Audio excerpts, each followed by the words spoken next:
चलिए बेटा, आज हम स्टार्ट करते हैं मॉडर्न फिजिक्स का पार्ट एक्सरेज, जो हमारे एटॉमिक स्ट्रक्चर का लास्ट पार्ट है। ठीक है, तो एक्सरेज को स्टार्ट करने से पहले हम ये जान लेते हैं कि एक्सरेज जो है हमारे इलेक्ट्रोमैग्नेटिक स्पेक्ट्रम में कहाँ लाई करती हैं। कहाँ लाई करती है भाई? चलिए देख लेते हैं। सबसे पहले अगर हम लिखते हैं किसको, रेडियो वेव्स को, उसके बाद microwaves, then we have infrared waves, visible light, then UV, and then comes our X-rays, and the last is gamma rays. Gamma rays, X-rays को ले देते हैं X-rays। ठीक, तो हमारी जो एक्सरेज हैं वो लाई करती हैं UV rays and gamma rays के बीच में। And we know that as we move from radio wave towards gamma rays, हम अगर लेफ्ट से राइट जाते हैं तो क्या इंक्रीज होता है, हमारी जो फ्रीक्वेंसी है वो इंक्रीज करती है और वेवलेंथ जो हमारी है वो डिक्रीज करती जाती है। ठीक है, as we move in this direction lambda decreases and in this direction only frequency increases. Frequency हमारी इंक्रीज करेगी हम जैसे जैसे हम रेडियो वेव से micro, infrared, visible, UV, X-ray and gamma raise.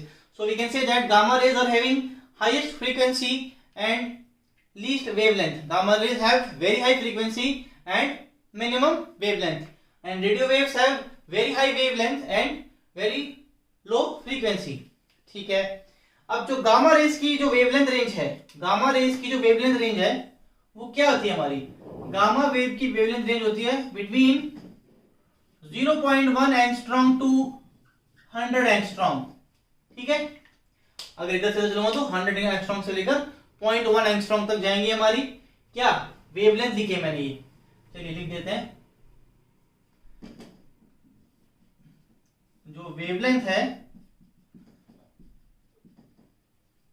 Wavelength range है वो उल्ट ऐसे लिख देते हैं, 100 एंगस्ट्रॉम से 0.1 angstrom as I move in this direction. Fine. So this is where X-rays lies in our electromagnetic spectrum. It lies between UV and X-rays. उसकी wavelength range क्या है वो भी हमने जान ली। ठीक है, अब एक छोटी सी क्लासिफिकेशन एक्सरेज की, एक छोटी सी क्लासिफिकेशन है एक्सरेज की, जो क्या है, X-rays can be classified as of two types. X-rays जो है हमारी वो दो टाइप की कह सकते हैं। एक है soft X-rays, soft X-rays, and the second is hard X-rays, hard X-rays. एक है हमारी सॉफ्ट एक्सरेज, एक है हार्ड एक्सरेज। क्या फर्क है दोनों में? दोनों की पेनिट्रेशन पावर अलग अलग होती है और दोनों की वेवलेंथ रेंज अलग अलग होती है। सॉफ्ट एक्सरेज की जो वेवलेंथ रेंज है वो होती है 10 एंगस्ट्रॉम से 100 एंगस्ट्रॉम तक, और हार्ड एक्सरेज की यही वेवलेंथ रेंज कौन से तक होती है? 0.1 एंगस्ट्रॉम से 10 एंगस्ट्रॉम तक। Penetration power, yes, as the name suggest, आप नाम से जान सकते होगे, सॉफ्ट एक्सरेज की पेनिट्रेशन पावर थोड़ी सॉफ्ट होगी, ऑब्वियस सी बात है। हार्ड की थोड़ी हार्ड होगी। तो अगर हम लिखें soft X-rays have low penetration power, they have low penetration power, and hard X-rays have high penetration power, high penetration power। Hard X-rays की हमारी पेनिट्रेशन पावर ज्यादा होती है। ठीक, हमने क्या जाना? What is the location of X-rays in our electromagnetic spectrum, wavelength range क्या है इसकी, और depending upon this wavelength and penetration power we have small classification of X-rays called as soft X-rays and hard X-rays। ठीक है, अब जानते हैं कि X-rays को डिस्कवर किसने किया था? किसने डिस्कवर किया था X-rays को? चलिए नोट कर लीजिए फटाफट, इरेज कर देते हैं।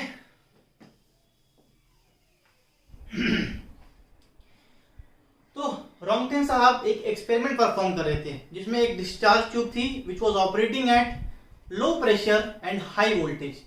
इन्होंने क्या ऑब्जर्व किया कि वो डिस्चार्ज ट्यूब में क्या हो रहा है, पास में रखी एक फ्लोरोसेंट स्क्रीन पे स्पार्किंग हो रही है, मतलब वहां पे ब्राइट लाइट ग्लो हो रही है। वो जब भी हो सकती थी जब आसपास कुछ रेडिएशन जनरेट हो रहे हो।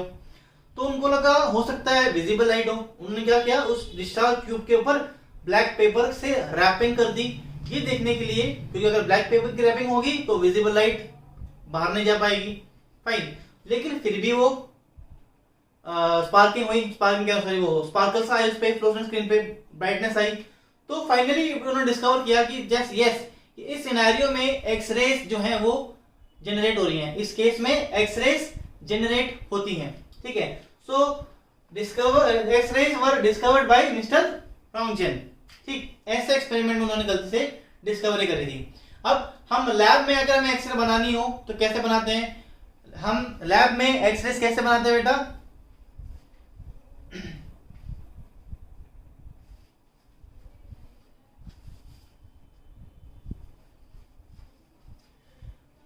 चलिए let us see now production of X-rays in lab in glass tube.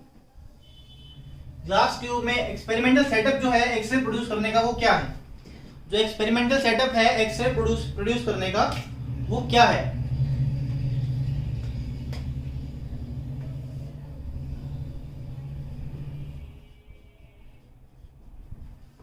Production of X-rays इन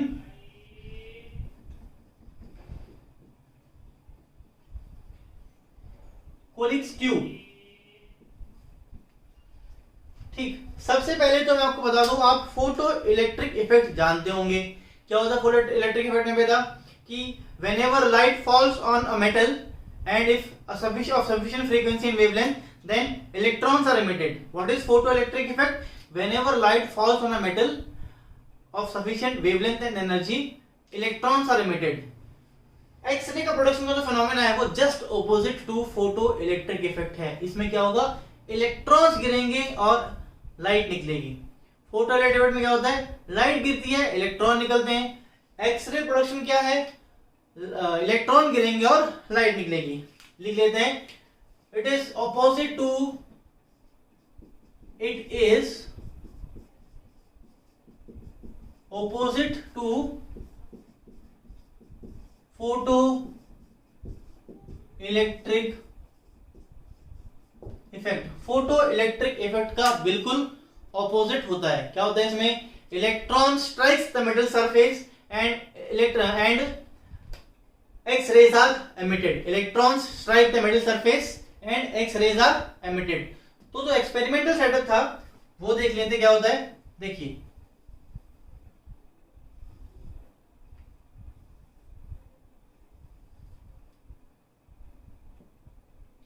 एक जनरल सेटअप बना लेते हैं।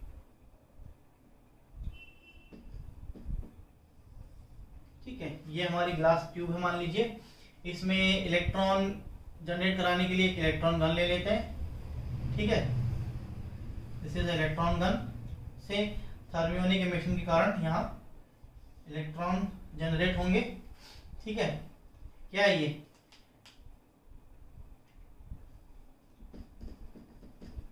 Electron gun.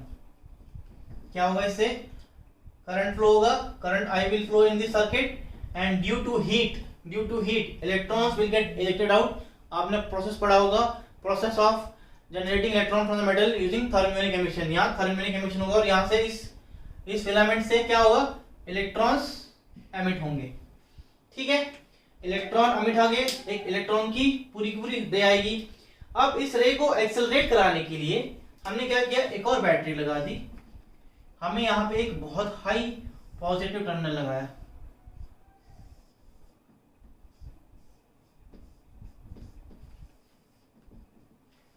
V voltage is very high voltage.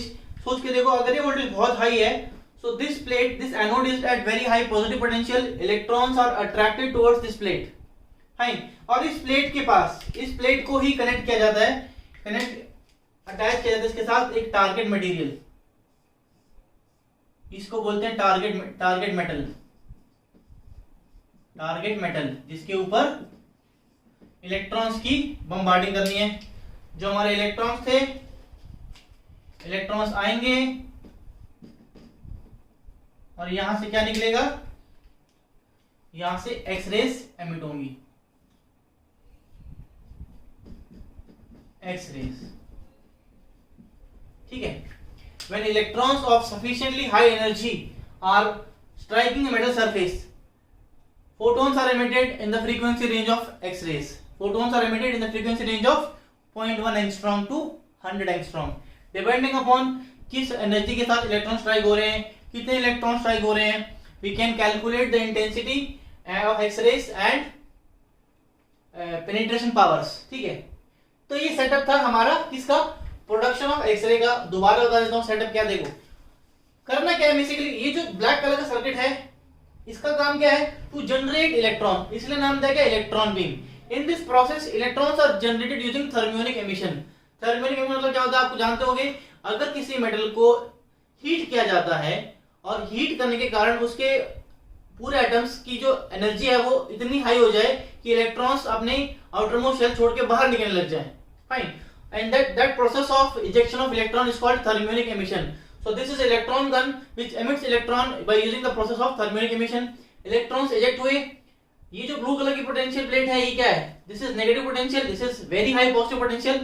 Electrons will be accelerated towards the anode. Electrons will be accelerated towards the anode because of the very high positive potential. अब anode के साथ connect किया जाता है हमारा metal. कौन सा metal, जिसके ऊपर इलेक्ट्रॉन्स की बम्बार्डिंग करानी है।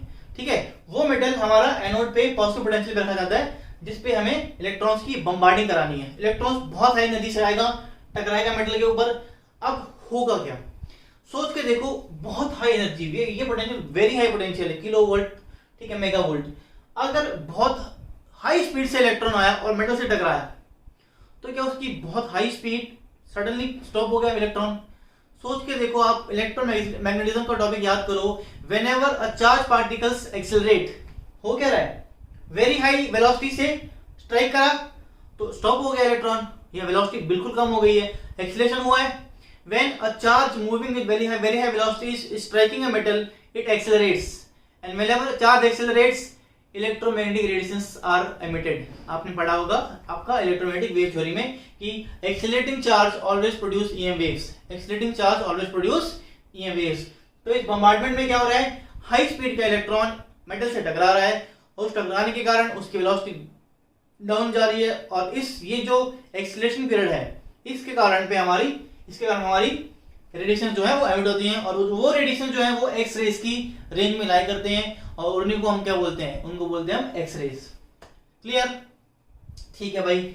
अब इस एक्सपेरिमेंटल सेटअप से हम क्या चीज कंट्रोल कर सकते हैं एक्स रेज के रिगार्डिंग, हम दो चीजें कंट्रोल कर सकते हैं। We can control the penetrating power of x rays and we can control the intensity of x rays using this experiment. ध्यान से देखो आप कि आपके कंट्रोल में क्या क्या, आपके कंट्रोल में सिर्फ दो चीजें हैं। एक तो ये voltage, you can control this voltage, yes definitely you can control this voltage, and you can control this voltage or say this current। अगर आप ये वोल्टेज इलेक्ट्रॉन गन की वोल्टेज कहूं या इलेक्ट्रॉन गन का करंट कहूं, एक ही बात है, ठीक है। आपके हाथ में ये दोनों चीजें हैं, आप इनको कंट्रोल, इनके कंट्रोलिंग से आप क्या कंट्रोल कर पाओगे, देख लेते हैं, सोच के देखो, अभी बता देते हैं। अगर आपने ये करंट कम कर दिया, तो हीट तो हुआ, लेकिन इलेक्ट्रॉन कितने निकले, काफी कम इलेक्ट्रॉन निकले, थोड़े से इलेक्ट्रॉन निकलेंगे, आएंगे, टकराएंगे, जो एक्सरेज आएंगी उनकी क्या कम हो जाएगी, इंटेंसिटी कम हो जाएगी, because finally X-rays are what, electromagnetic radiations only ना, फोटॉन्स ऑफ सर्टेन एनर्जी। और अगर कम इलेक्ट्रॉन टकराएंगे तो कम फोटोन निकलेंगे, intensity of X-rays get reduced. On reducing the current of the electron gun, intensity of X-rays emitted are reduced. Okay, second चीज देखिए, पोटेंशियल भी। अगर आपने ये पोटेंशियल बेसिकली क्या डिसाइड कर रहा है, जितना हाई ये पोटेंशियल होगा कि उतनी हाई एनर्जी के इलेक्ट्रॉन यहां से यहां पहुंचते गेन कर लेगा, ठीक है। This potential decides the maximum energy gained by the electron. देखो, अगर ये पोटेंशियल जीरो है तो यहां से जो इलेक्ट्रॉन निकले सारे इकट्ठे यहां पे हो गए आसपास, and all the electrons are accumulated in this region, they start repelling each other, और उस रिपल्शन के कारण धीरे धीरे टारगेट मेटेरियल पे जाएंगे, ठीक। लेकिन अगर पॉजिटिव पोटेंशियल है तो ये इनको अट्रैक्ट भी करेगा। जितना हाई पोटेंशियल होगा उतनी ज्यादा अट्रैक्शन करेगा, उतनी ज्यादा अट्रैक्शन करेगा, उतनी ज्यादा एनर्जी गेन करेंगे व्हाइल मूवमेंट। ठीक है, so this potential defines how much energy this electron has gained before stretching the material. अब जितनी हाई स्पीड से टकराएगा, जितनी हाई स्पीड से टकराएगा इलेक्ट्रॉन, क्या उतनी अच्छी, उतनी स्ट्रॉन्ग एक्सरेज निकलेंगी। ठीक है, so we can say penetration power of x rays, penetration power of the x rays is decided by this potential भी।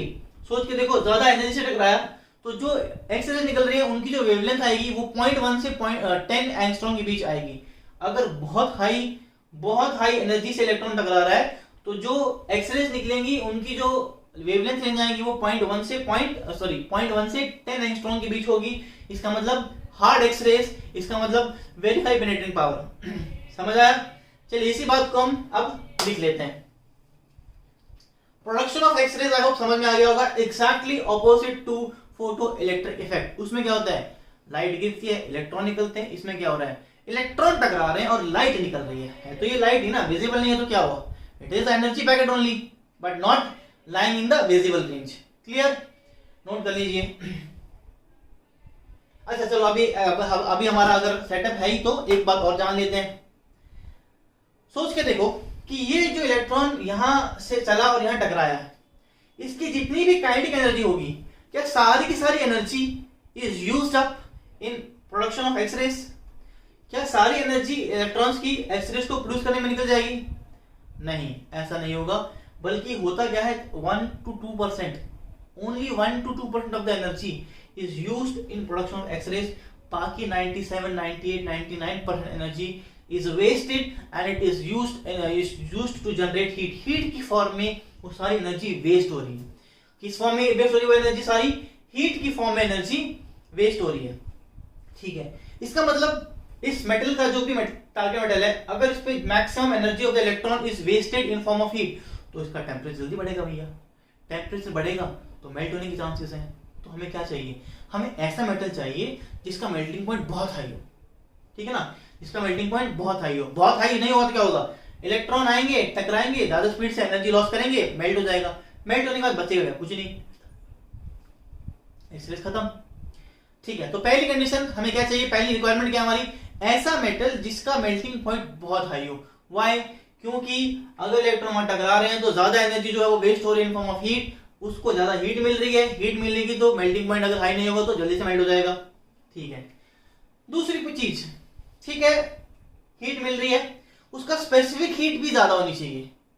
उसकी स्पेसिफिक ज्यादा क्यों होनी चाहिए कि more amount of heat is required by the body to raise the temperature. What is the meaning of specific heat of a body?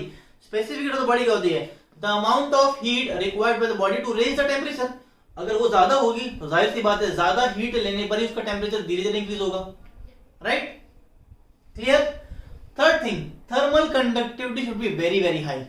Thermal conductivity should be very very high. क्यों? जितनी भी heat उसके पास आए वो तुरंत transfer कर दे। जितनी भी उसके पास आए वो तुरंत ट्रांसफर कर दे। किसको ट्रांसफर करेगा?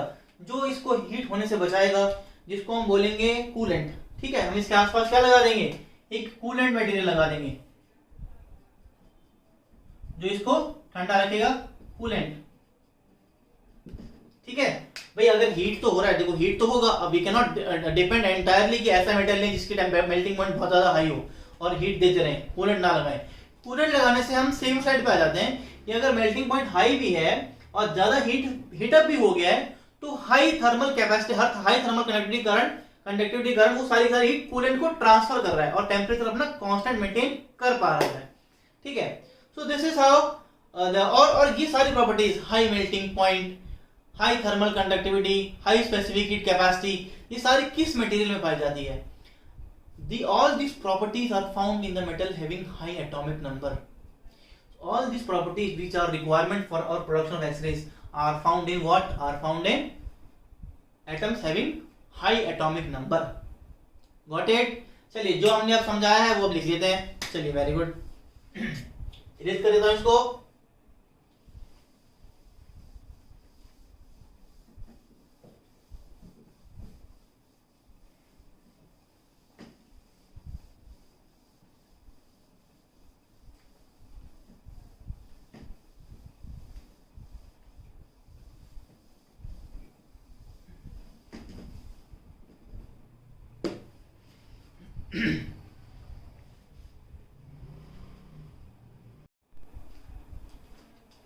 चलिए क्या लिख, सबसे पहले क्या दिया था, हम एक्स रेस में क्या क्या कंट्रोल कर सकते हैं। कंट्रोल ऑन एक्स रेस,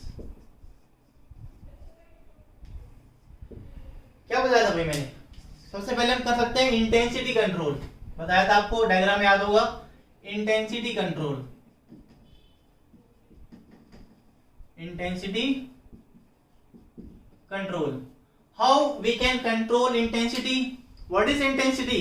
अगर आपको फोटो इलेक्ट्रिक इफेक्ट अच्छे से याद है तो इंटेंसिटी वर्ड के बारे में वहां बात करेगी थी। Intensity indirectly what, number of photons emitted, number of photons emitted in the range of infrared sorry x rays wavelength, ठीक है। नंबर ऑफ फोटोन्स एमिटेड को अगर कंट्रोल करना है तो अगर मैं number of electrons striking on the metal को कम कर दूं, और जाहिर सी बात है इंटेंसिटी अपने आप कम हो जाएगी, ठीक है।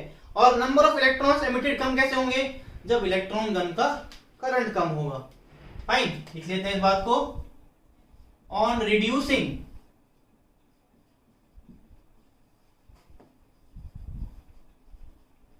करंट ऑफ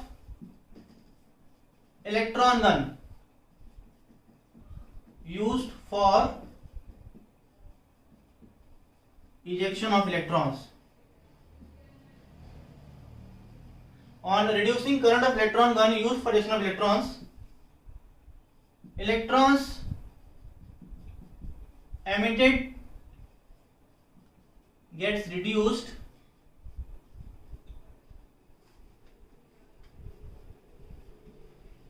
and thus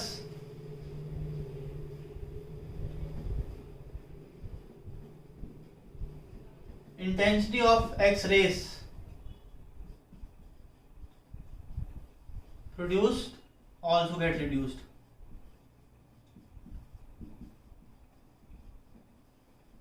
भाई जाहिर सी बात है, कम इलेक्ट्रॉन आके टकरा रहे हैं तो कम ही तो एक्सरे निकलेंगे ना। एक बार तो सोचो आप, एक सेकंड में अगर हमारे पास 100 इलेक्ट्रॉन टकरा रहे थे तो 100 बार फोटोन निकल रहे थे, एक्सरे निकल रही थी। अब एक सेकंड में 3 इलेक्ट्रॉन आके टकराएंगे तो 100 कहां से निकालूंगा भाई, 3 तो निकाल पाऊंगा ना मैक्सिमम, ठीक है ना। तो by controlling what, by controlling current of the electron gun we can control intensity of x rays. By controlling the current of the electron gun, by reducing electron gun current, we can control intensity of X-rays. ठीक है, note कर लिया। चलिए second control क्या था हमारा, penetration power control. Penetration power कैसे control कर रही थी हमने, by controlling the energies of the electron striking the metal, बताया था मैंने आपको, नोट कर लीजिए फटाफट।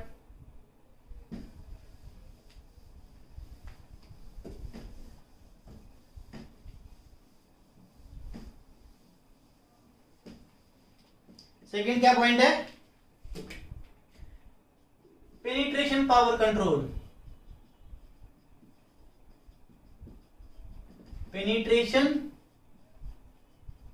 Power control,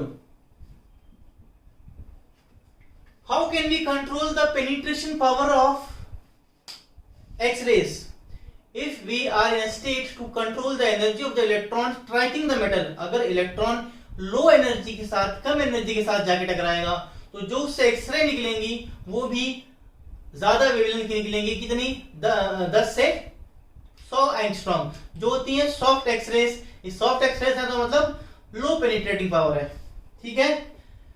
by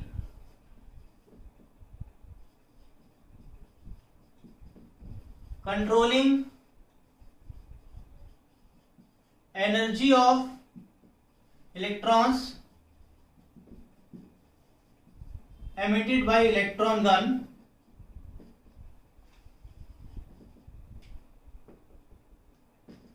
we can control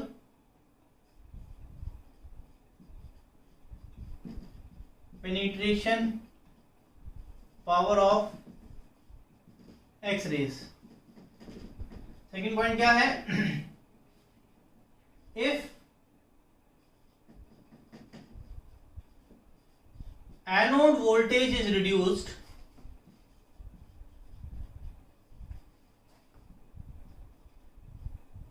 the energy with which electron was striking metal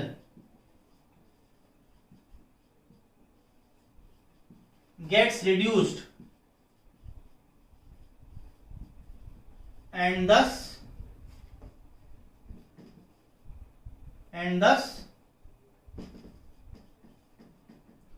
soft X-rays are produced. That is, X-rays with low penetration power. Low penetration power. ठीक है ना बेटा. अगर हम एनोड वोल्टेज को रिड्यूस कर देंगे तो हम किसको कंट्रोल कर लेंगे? लो पेनिट्रेशन पावर को भी रिड्यूस कर पा रहे हैं हम. अगर हम एनोड वोल्टेज को कम कर रहे हैं तो हम क्या कर रहे हैं? पेनिट्रेशन पावर को लो कर रहे हैं. ठीक है. So this is how you can have control over the penetration power of X-rays. तो एक्सपेरिमेंटली हम सिर्फ दो चीजें कंट्रोल कर सकते हैं. क्या? Intensity of X-rays and penetration power. Intensity किससे? By current of electron gun. और पेनिट्रेशन पावर किससे? By anode voltage. Got it? चलिए नोट कर लीजिए फटाफट. फटाफट नोट कर लीजिए बेटा.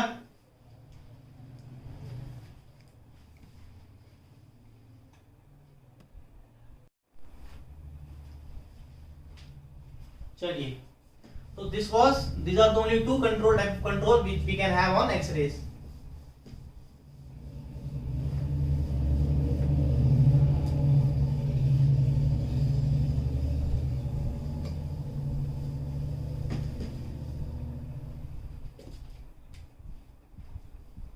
चलिए अब एक्सरे के बारे में कुछ पॉइंट लिख लेते हैं.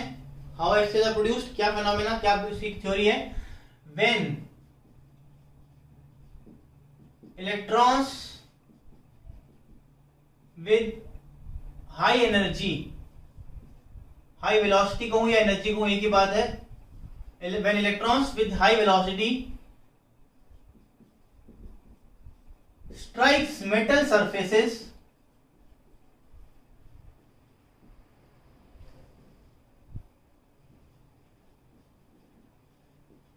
retardation occurs. When electron with high velocity strikes metal surfaces, क्या होता है? रुक जाते हैं. क्या होता है? रिटार्डेशन होता है.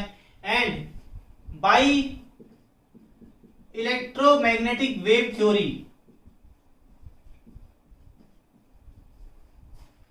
accelerating charge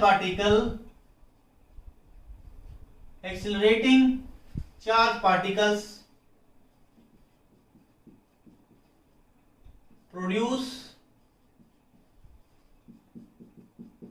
EM waves, and here EM waves are produced in the range of X-rays. Here X-rays, here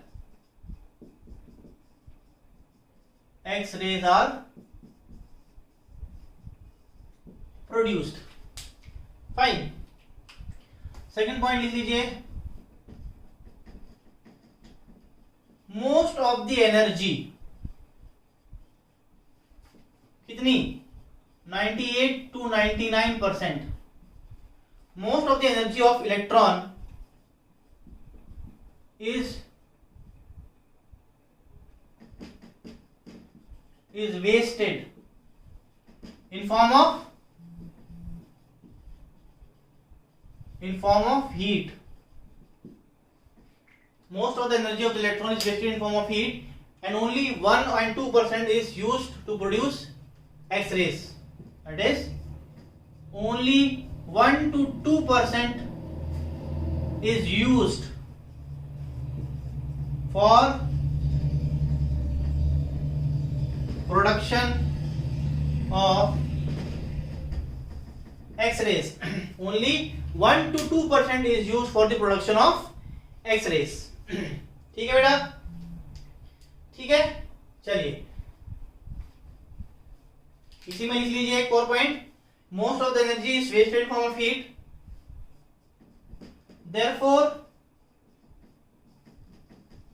चलिए ये अगले इसको इरेज करके लिख देते हैं. Properties of the metal which should be used for production of X-rays. ये note कर लीजिए आप. इरेज कर देता हूं.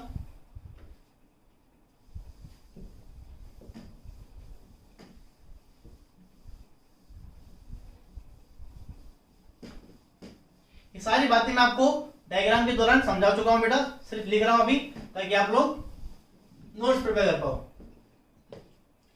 लिखिए properties of the metal.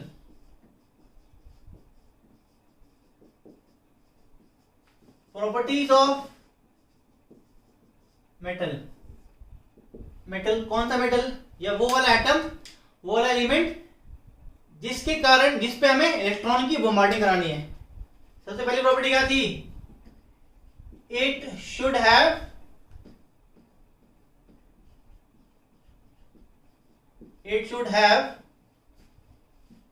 Very high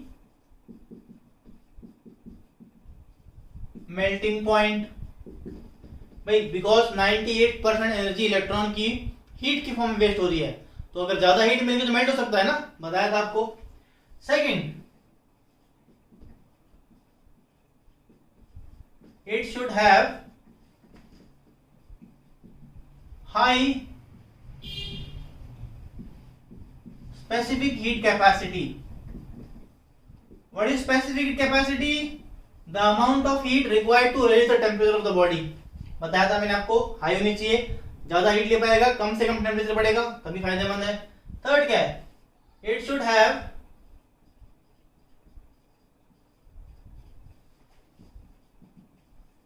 high thermal conductivity. जितनी भी हीट गेन करिए, जितनी जल्दी टेम्परेचर राइज किया, फटाफट से हीट को पास भी कर दिया अपने अंदर से, कहां? कूलेंट की तरफ. ठीक है, तभी वो सर्वाइव कर पाएगा. और ये तीनों प्रॉपर्टी किस में मिलती हैं? All these properties are find in the atoms having high atomic number. Atoms having high atomic number. वो एटम जिनका एटॉमिक नंबर बहुत हाई होता है, वो सारे इन तीनों प्रॉपर्टीज को सेटिस्फाई करते हैं. तो we should always use elements having high atomic number for the production of x rays. Got it? चलिए नोट कर लीजिए.